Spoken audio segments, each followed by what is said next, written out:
بسم اللہ الرحمن الرحیم۔ سورہ حاقہ، سورت نمبر 69۔ شروع کرتا ہوں اللہ تعالیٰ کے نام سے جو بڑا مہربان نہایت رحم والا ہے۔ الحاقہ، ثابت ہونے والی۔ ما الحاقہ، ثابت ہونے والی کیا ہے؟ وما ادراک ما الحاقہ، اور تجھے کیا معلوم کہ وہ ثابت شدہ کیا ہے؟ کذبت ثمود وعاد بالقارعہ، اس کھڑکا دینے والی کو سمود اور عاد نے جھٹلا دیا تھا۔ فأما ثمود فأهلكوا بالطاغیہ، جس کے نتیجے میں سمود تو بے حد خوفناک اور اونچی آواز سے ہلاک کر دیے گئے۔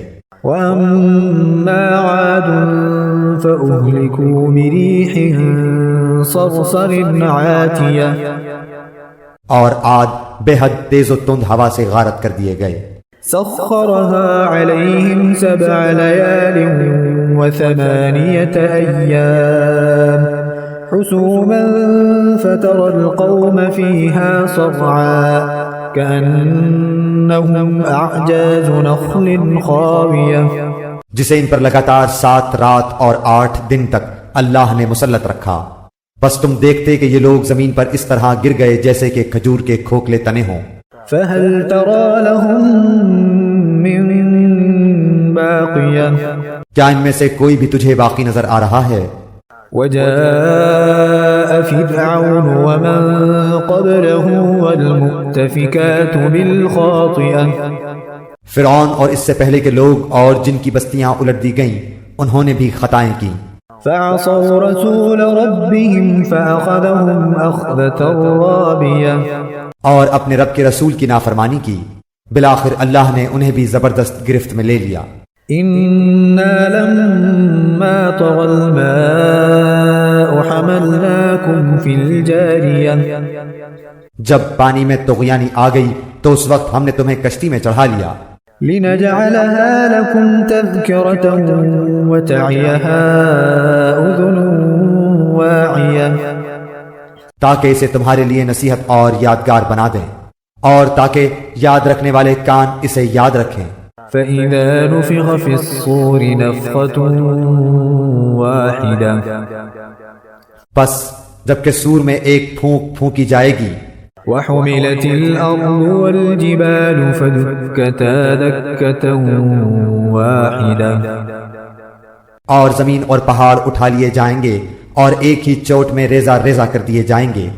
فيومئذ وقعت الواقعة، اس دن ہو پڑنے والی قیامت ہو پڑے گی۔ وانشقت السماء فهي يومئذ واهية، اور آسمان پھٹ جائے گا اور اس دن بالکل بودا ہو جائے گا۔ والملك على أرجائها ويحمل عرش ربك فوقهم يومئذ 8، اس کے کناروں پر فرشتے ہوں گے اور تیرے پروردگار کا عرش اس دن 8 فرشتے اپنے اوپر اٹھائے ہوئے ہوں گے۔ يومئذ تعرضون لا تخفى منكم خافية، اس دن تم سب سامنے پیش کیے جاؤ گے، تمہارا کوئی بھید پوشیدہ نہ رہے گا۔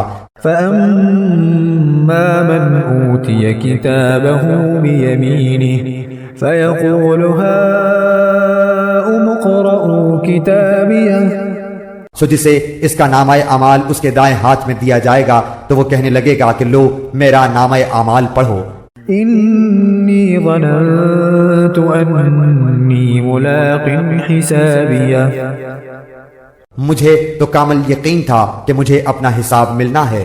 فهو في عيشة راضية، پس وہ ایک دل پسند زندگی میں ہوگا، في جنة عالية، بلند و بالا جنت میں، قطوفها دانية، جس کے میوے جھکے پڑے ہوں گے۔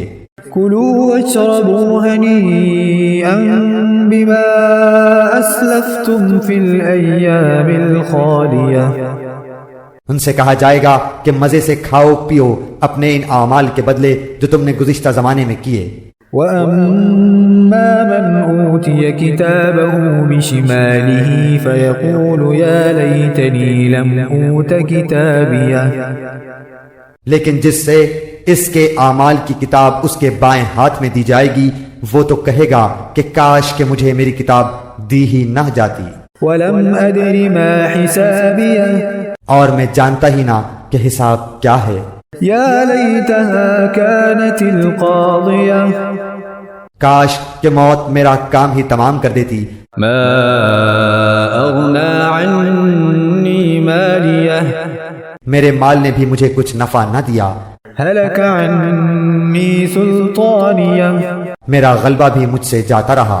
خذوه فغلوه حکم ہوگا اسے پکڑ لو پھر اسے طوق پہنا دو، ثم الجحيم صلوه پھر اسے دوزخ میں ڈال دو، ثم في سلسلة ذرعها 70 ذراعا فاسلكوه پھر اسے ایسی زنجیر میں جس کی پیمائش 70 ہاتھ کی ہے جکڑ دو۔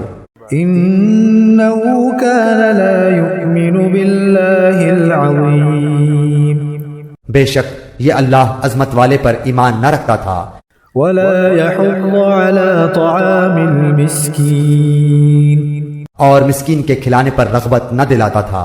فليس له اليوم هاهنا حميم بس آج اس کا نہ کوئی دوست ہے، ولا طعام إلا من غسلين اور نہ سوائے پیپ کے اس کی کوئی غذا ہے، لا يأكله إلا الخاطئون جسے گناہ گاروں کے سوا کوئی نہیں کھائے گا۔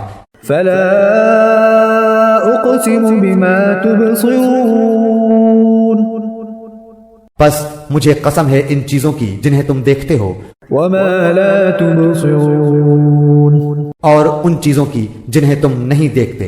إنه لقول رسول كريم کہ بے شک یہ قرآن بزرگ رسول کا قول ہے، وما هو بقول شاعر قليلا ما تؤمنون یہ کسی شاعر کا قول نہیں، افسوس تمہیں بہت کم یقین ہے۔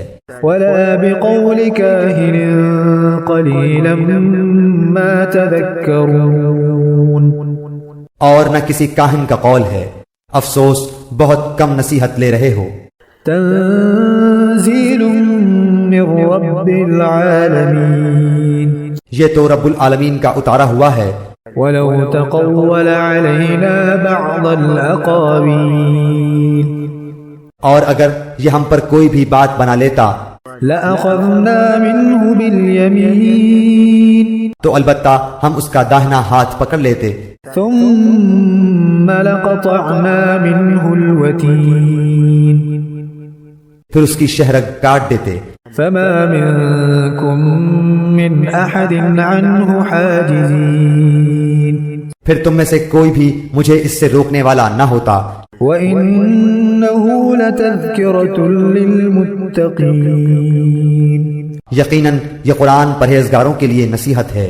وَإِنَّا لَنَعْلَمُ أَنَّ مِنكُم مُّكَذِّبِينَ ہمیں پوری طرح معلوم ہے کہ تم میں سے بعض اس کے جھٹلانے والے ہیں، وَإِنَّهُ لَحَسْرَةٌ عَلَى الْكَافِرِينَ بے شک یہ جھٹلانا کافروں پر حسرت ہے، وَإِنَّهُ لَحَقُّ الْيَقِينِ اور بے شک و شبہ یہ یقینی حق ہے۔